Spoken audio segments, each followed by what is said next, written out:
요한 1서를 우리가 계속해서 살피면서 그 구조를 다시 한번 쭉 봤으면 좋겠는데요. 물론 사람마다 이 구조를 다르게 볼 수도 있겠지만 저희들이 말씀을 살피면서 나눴던 구조는 요한일서 1장에 보면 1장을 통해서 하나님은 실제적이신 그 예수 그리스도, 그분이 몸을 입고 성육신 하신 것처럼 지금 현재도 아주 실제적이신데 그분과의 사귐이 있는가라는 도전으로 우리가 시작을 했었습니다.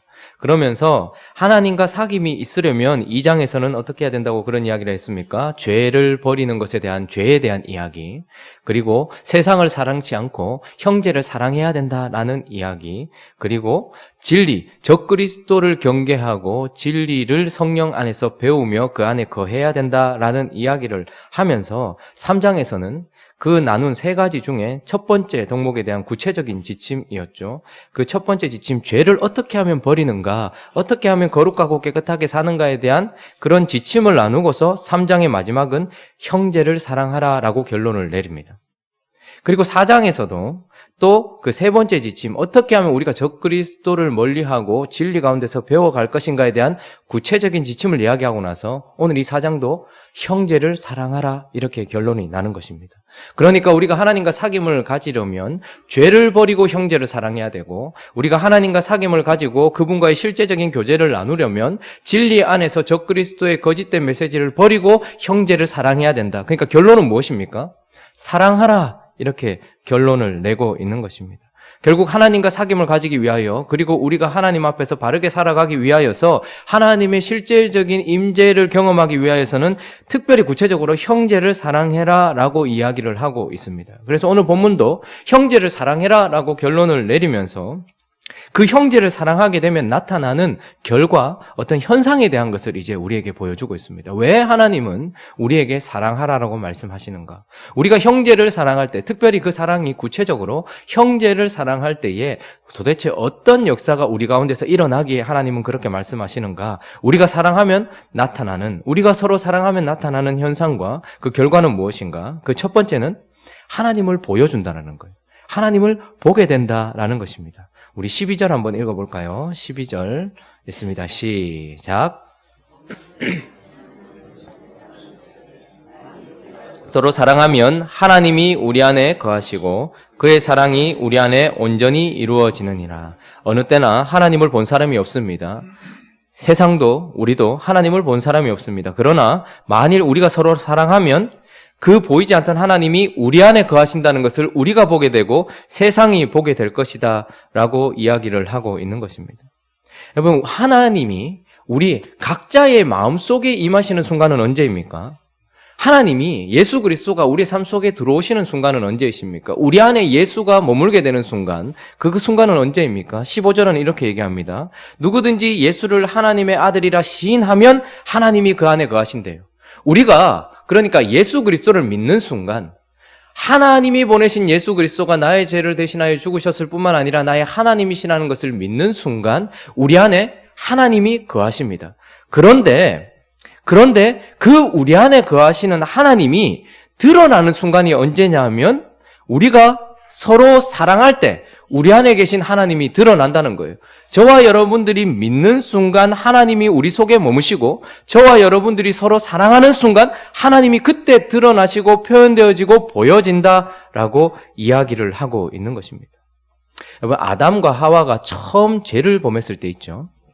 아담과 하와의 내면에, 그리고 그의 삶 속에 함께 계셨던 하나님이 언제 떠나셨습니까? 그것은 바로 그들이 믿음을 버렸을 때였습니다. 너희가 이것을 먹는 날에는 정령 죽으리라 하셨던 하나님의 말씀을 믿지 않고 죽을까 하노라 라고 하면서 범죄하였을 때에 그들 속에 계셨던, 아담 속에 계셨던, 하와 속에 계셨던 하나님이 그들에게서부터 떠났어요. 그런데 그 떠났다는 것이 언제 표현되어집니까? 이미 그들은 믿음을 버렸을 때 하나님이 그들 속에서 떠나셨단 말입니다. 그런데 그들에게서 하나님이 떠났다는 것이 언제 보여지냐면 그들이 서로 미워할 때였습니다. 그래서 하나님이 네가 왜 이렇게 했느냐라고 얘기했을 때 아담이 뭐라고 얘기했습니까? 이 여자 때문입니다 라고 얘기합니다. 하와, 네가 왜 이렇게 했느냐라고 얘기했을 때 하와는 어떻게 합니까? 당신이 만든 이 뱀 때문입니다. 라고 서로를 미워하는 순간, 아, 이들에게 하나님이 없구나라는 것이 그때 보여졌다라는 것입니다. 그러니 믿음은 예수를 우리 속에 머물게 하고, 사랑은 그 예수가 우리 안에 있음을 드러낸다라고 말하고 있는 것입니다. 우리가 미워할 때는 이미 떠나신 하나님이 드러나지만, 우리가 사랑할 때는 이미 우리 속에 계신 하나님이 드러나게 되는 것입니다. 그래서 하나님은 요한 사도를 통하여서 우리에게 어느 때나 하나님을 본 사람이 없다는 거예요. 그러나 만일 우리가 서로 사랑하면, 너희가 믿을 때에 너희 속에 사랑이신 예수 그리스도가 너희 안에 왔는데, 그러나 그 안에 있는 예수가 언제 보여지냐는 거예요. 그것은 바로 우리가 형제를 서로 사랑할 때 우리 속에 계신 예수 그리스도가 보여짐으로 말미암아 우리가 하나님을 보게 되고, 세상도 우리를 통하여서 하나님을 보게 된다라고 이야기를 하고 있는 것입니다. 그래서 하나님은 우리에게 서로 사랑하라라고 말씀하십니다. 또 한 가지는 우리가 서로 사랑할 때 두려움을 내어쫓는 담대함을 가지게 된다라고 말하고 있습니다. 도대체 우리가 사랑하면 무슨 일이 일어나길래 하나님은 우리에게 두려움이 내어쫓기고 담대함을 가지게 될 것이다 말씀하십니다. 우리 17절, 18절 한번 읽어볼까요? 17절, 18절 시작. 이로써 사랑이 우리에게 온전히 이루어진 것은 우리로 심판날에 담대함을 가지게 하려 함이니, 주께서 그러하신 것 같이 우리도 이 세상에서 그러하니라. 사랑 안에 두려움이 없고 온전한 사랑이 두려움을 내쫓나니, 두려움에는 형벌이 있음이라. 두려워하는 자는 사랑 안에서 온전히 이루지 못하느니라. 우리 안에는 두려움이 있습니다. 그리고 현재적 신앙생활 생활 가운데서 우리를 괴롭히는 것 중에 하나는 무엇이냐면, 구원의 확신이나 내가 하나님 안에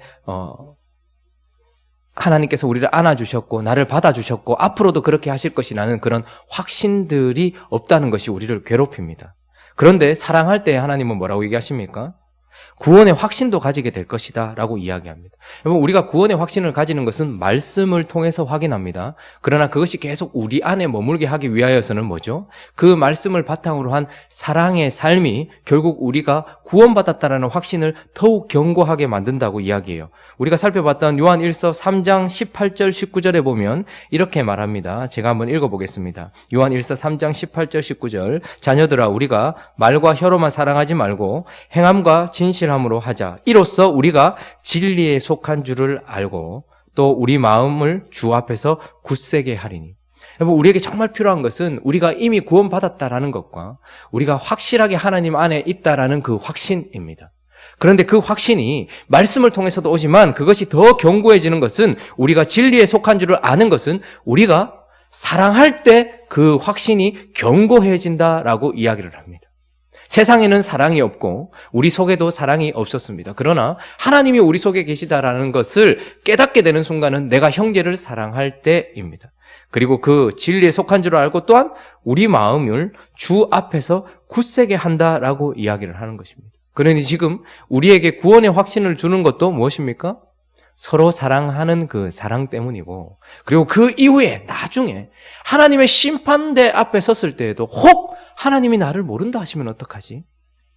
여러분, 사람이 갑자기 어려운 일을 당하면 가지고 있던 확신도 사라질 뿐만 아니라 견고했던 확신도 흔들리거든요. 그런데 그것이 계속 이어지다 보면 내 마지막 때도 이런 것은 아닐까라는 생각을 하게 됩니다. 죽음의 공포가 찾아온다든지 갑자기 경제적인 어려움이 우리를 덮칠 때에 우리는 두려움에 휩싸이게 되는 것이죠. 그때에도 우리가 서로 사랑하면 하나님이 나를 버리시지 않을 것이라는 그것이 확신으로 내게 다가올 뿐만 아니라 담대함까지도 준다라고 이야기를 하고 있는 것입니다. 아담과 하와가 죄를 범하고 믿음을 버렸을 때에 그들 속에서 하나님이 떠났습니다. 그러나 하나님이 떠난 것은 그저 하나님의 부재로만 끝이 나지 않고 어떻게 됩니까? 하나님의 부재는 우리 안에 뼛속 깊은 곳까지 두려움으로 찾아옵니다.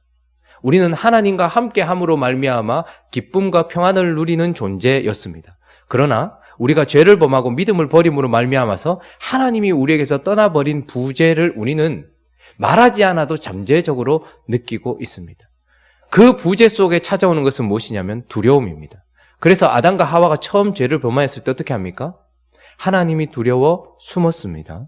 그리고 하나님 앞에 두려워 자기를 가립니다. 그리고 살아가면서 계속해서 두려워합니다. 하나님이 계시지 않은 그 부재는 하나님의 어미하심에 대한 두려움으로 나타나고 하나님의 부재를 가지고서 살아가야 되는 내 미래에 대한 두려움으로 다가오고 환경이 두려운 것입니다. 아담과 하와는 이제 에덴에서 쫓겨나게 됩니다. 그곳에는 하나님도 없습니다. 그리고 죄로 말미암아 하나님을 보고자 하는 담대함도 없어서 하나님도 두렵고 그 하나님이 계시지 않기 때문에 하나님 없이 살아가야 되는 이 삶도 두려운 거예요. 그리고 내일도 두려운 거예요. 사람도 두려운 거예요. 자연도 두려운 거예요. 환경도 두려운 거예요. 이거는 가르치지 않아도 알게 됩니다. 저는 아이들에게, 저희 3명 아이들에게 한 번도 어둠에 대한 개념이나 두려움에 대한 개념을 가르치지 않았어요. 그러나 한 번씩 아이들이 무서워합니다. 밤에 자다가도 울고 갑자기 무섭다라고 엄마에게 안기기도 하고 아빠에게 찾아오기도 합니다. 왜? 어두워서요. 이렇게 얘기합니다. 어둠 자체가 왜 우리에겐 두려움입니까? 빛이 없다라는 것을 스스로 아는 거예요. 빛이신 하나님의 부재를 깨닫는 거예요. 어둠이라는 것은 빛이 없다라는 것이고 그것이 차가움이라는 것이 하나님이 안 계시다라는 것을 깨닫는 거예요. 그러니까 부재, 하나님의 부재는 우리에게 가장 깊은 내면까지 두려움을 줍니다. 하나님의 부재는 두려움을 가지고 왔어요. 그런데 어떻게 됩니까? 믿음으로 말미암아 우리가 예수를 믿는 순간 하나님이 우리 속에 임재하시고 이제는 부재가 아니라 임재입니다. 그리고 우리가 하나님을 사랑할 때에 이 하나님이 우리 속에 계시다는 것이 우리 안에 드러날 뿐만 아니라 이것이 어떻게 해요? 두려움을 내어 쫓는다라고 이야기합니다. 그래서 지금 현재 우리는 구원의 확신과 저 먼 미래에 있을 심판에 대한 두려움까지도 내어 쫓고 이 상황 속에서 하나님을 기뻐하면서 살아갈 수 있게 만든다라고 이야기를 하고 있는 것입니다. 그래서 사도 요한은 하나님은 사도 요한을 통하여서 끊임없이 우리에게 서로 사랑해라. 너에게 지금 하나님의 임재가 있느냐? 지금 하나님과의 사귐이 있느냐? 죄를 버리고 형제를 사랑해라. 진리를 붙들고 하나님을 사랑하고 형제를 사랑해라. 그러면 그 사랑으로 말미암아서 네가 보고 싶어 하던 그 하나님이 너희 속에 우리 안에 있는 하나님이 그 안에 계시다라는 그 개인적인 하나님의 임재가 하나님이 우리 안에 계시다라는 것으로 보여지고 그리고 우리 안에 계신 하나님이 세상에서도 드러나게 될 뿐만 아니라 우리 속에 뼛속 깊이 잠재되어 있는 이 두려움까지도 내어 쫓아버린다라고 말씀하고 있는 것입니다. 그래서 오늘 본문은 21절 이렇게 마무리하고 있죠. 한번 읽어볼까요? 4장 21절 읽습니다. 시작. 우리가 이 계명을 주께 받았으니 하나님을 사랑하는 자는 또한 그 형제를 사랑할지니라.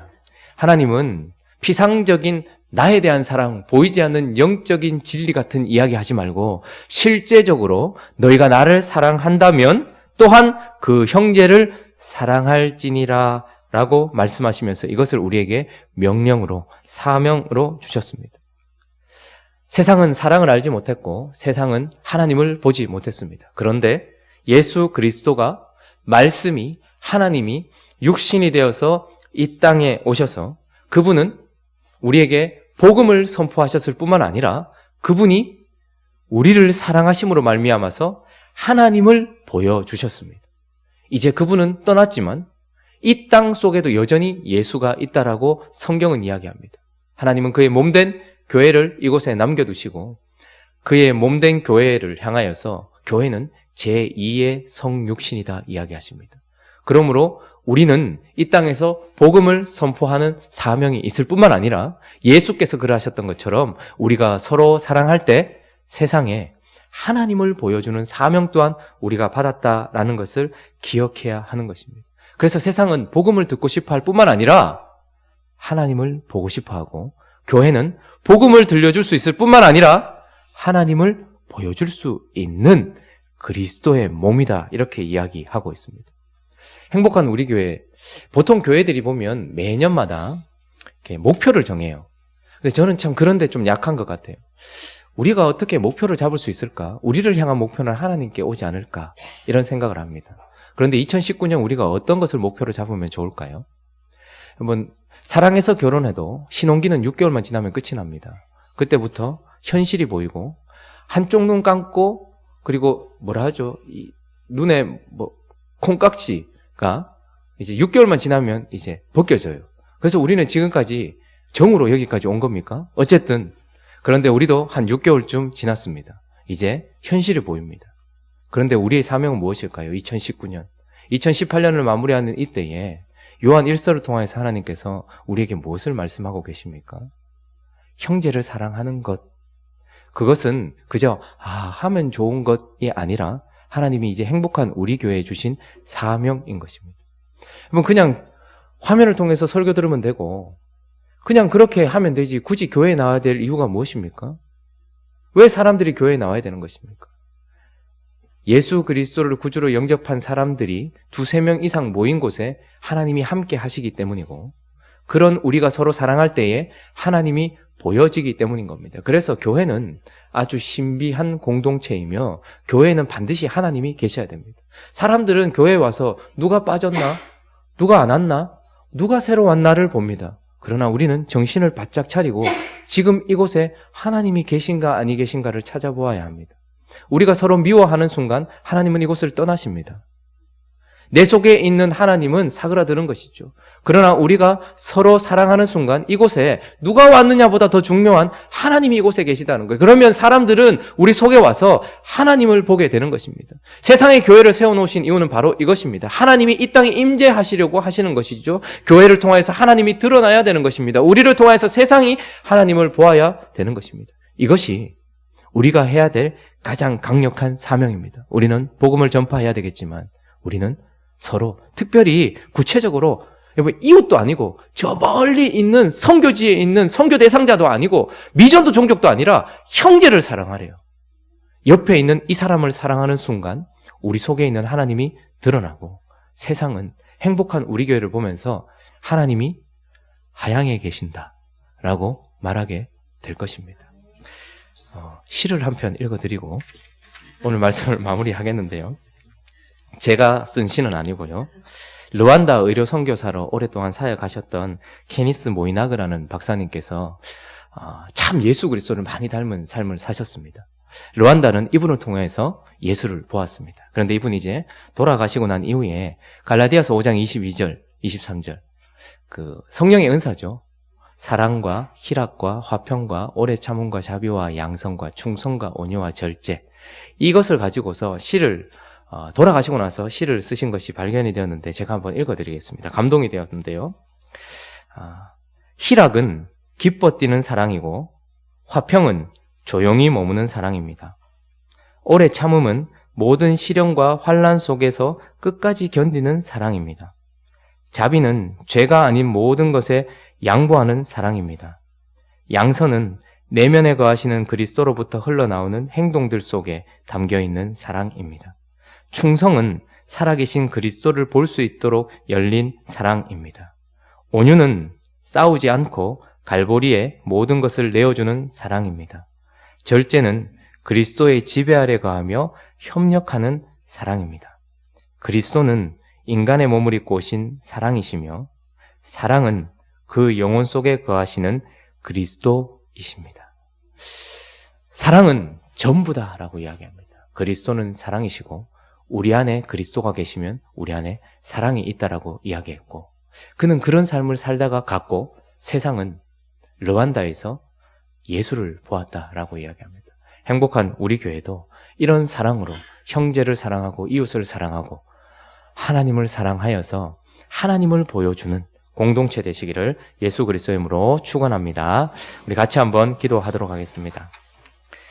엄미한 명령을 다시 한번 듣죠. 우리가 이 계명을 주께 받았으니 하나님을 사랑하는 자는 또한 그 형제를 사랑할지니라. 누구든지 하나님을 사랑하노라 하고 그 형제를 미워하면 이는 거짓말하는 자니 보는 바 그 형제를 사랑하지 아니하는 자는 보지 못하는 바 하나님을 사랑할 수 없느니라. 오늘 이 아침에 하나님 앞에서 우리가 우리 자신을 다시 한번 살피면서 사랑하라고 말씀하신 구체적인 대상이 우리 옆에 있습니다. 하나님, 형제를 사랑하게 하여 주셔서 우리가 서로 사랑하면 우리 속에 계신 하나님이 보여지고 드러나고 우리가 서로 사랑하면 내 깊은 곳에 있는 두려움도 내어쫓는 이 은혜를 누릴 수 있게 해달라고 그렇게 기도했으면 좋겠고 행복한 우리 교회가 서로 사랑하는 교회 될 수 있도록 해달라고 또 우리 가정에서 내가 서로 사랑하면 우리 가정에 하나님이 계신다라는 것을 보여질 것입니다. 우리가 가는 곳곳마다 우리가 서로 사랑함으로 말미암아 하나님을 드러내는 우리 자신이 될 수 있게 해달라고 또 각자의 기도 제목들을 가지고 함께 하나님께 기도하며 나가도록 하겠습니다. 기도하겠습니다. 거룩하신 하나님 아버지 감사